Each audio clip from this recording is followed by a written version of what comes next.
Product provided by Nintendo.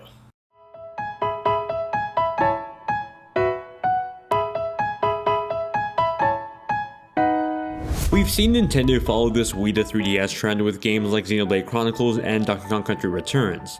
Now we see the super tough Pink Puff get the same treatment. Kirby Extra Epic Yarn brings along the classic Nintendo Wii platformer over to the Nintendo 3DS with some new powers and game modes for an extra epic adventure.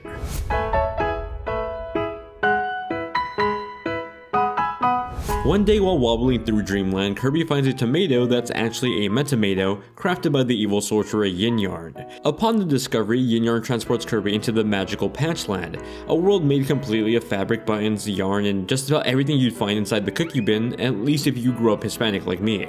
In Patchland, Kirby is stripped of his traditional copy abilities and instead earns the ability to transform into different objects through the power of yarn. It's in this world that Kirby comes across Prince Fluff, who explains that Yin Yarn has destroyed Patchland by removing the magic yarn that kept the world together. Now the two new pals work together to restore Patchland and get Kirby home. While not a narrative masterpiece by any means, Kirby's Extra Epic Yarn at least introduced some new faces to the world of Kirby, not simply by replaying the whole King DDD is after no good again trope. The addition of these new characters in an unfamiliar world helped flesh out the Kirby franchise when it originally came out to the Nintendo Wii, and it continues to be just as charming now on the Nintendo 3DS.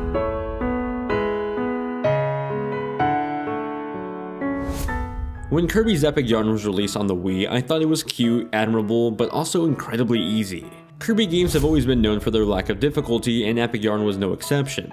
This new Nintendo 3DS port attempted to fix a lot of those concerns, although certainly not to its best abilities.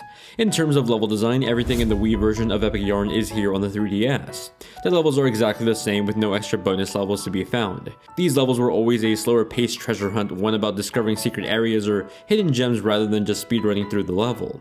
It's therapeutic in a sense, and that trend continues on with the 3DS port. While I love the levels in the original Epic Yarn, the lack of any new levels seems like a missed opportunity to truly make this version feel extra epic. However, that's not to say that Nintendo didn't add some extra content. One of my biggest complaints with Epic Yarn was the lack of challenge, and to combat that, Nintendo has added a new devilish mode. It essentially adds the ability to die or have a health bar, adding some consequence to any mistakes during the gameplay. It's a fantastic addition that I had wished was in the original, although the way it's executed now adds a little bit of an oddity. You see, along with the harder difficulty is an enemy that follows you around the level trying to hurt you.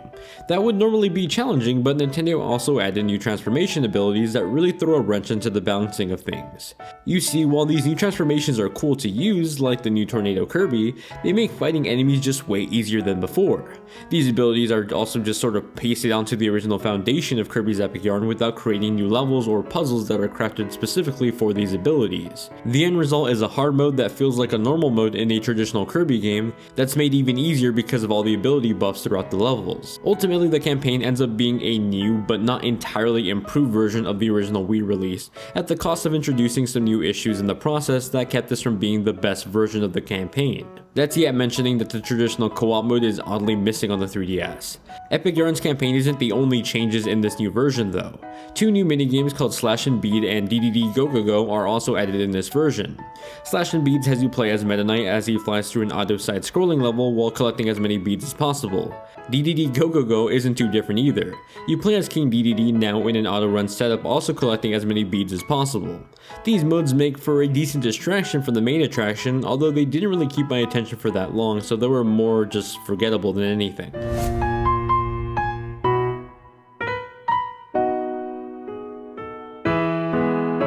All the cute charisma and appeal of the original Epic Yarn perfectly fits into this pocket-sized port. Seeing Kirby untangle pieces of yarn and transforming into these larger-than-life creations is absolutely stunning. Everything from the design of the world to the way that the enemies interact feel like they were ripped out of a child's imagination, and it's lovely. Even in the lower resolution presentation, not much was lost in this translation, and that really speaks to this game's unique art style. Being on the 3DS, you'd expect to see some sort of 3D support, and even if just minimally there, like New Super Mario Bros. 2. Sadly, that's not the case, whether it's because it's too taxing on the 3DS hardware or just because Nintendo is pushing the new 2DS XL more than the original 3D models.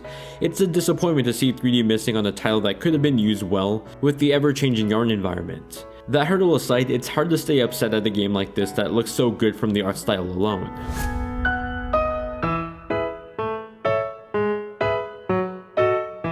Perfectly syncing up with Epic Yarn's immensely colorful and bright visuals is its smile-inducing soundtrack that just fills you up with the warmest of feelings. Just about every one of Kirby's actions has a sound effect attached to it that you just can't help but smile at. Hearing Kirby's reaction as he rolls up a ball of yarn is easily one of the most adorable things about Epic Yarn. I previously mentioned that playing Epic Yarn felt therapeutic in a way, stress relieving, and if anything really solidifies that feeling is its music and sound design.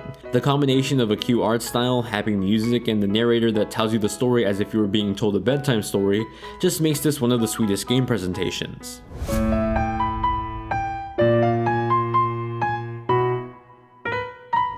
In the end, I found myself stuck between really being able to call this version of Kirby's Epic Yarn the definitive version or just another version of the original. When compared to the Wii release, Extra Epic Yarn introduces some great new additions to the original formula. Devilish mode actually makes this game have a bit more consequences as a platformer, and giving Kirby new transformations is awesome. However, both come with the caveat of not really being part of the original game design, and so you get this conflict between the two when added onto the campaign without any redesigns. The extra features you'd expect with a 3DS release like local wireless multiplayer and 3D support are completely missing here, with the addition of some pretty okay minigames taking their place. That's not to say that Kirby's Extra Epic Yarn is a bad port, because the main campaign is still just as cute and a joy to play through as the original. However, the improvements added in this version come with a trade-off that don't necessarily make this the best version of the game, but rather just an alternative to it.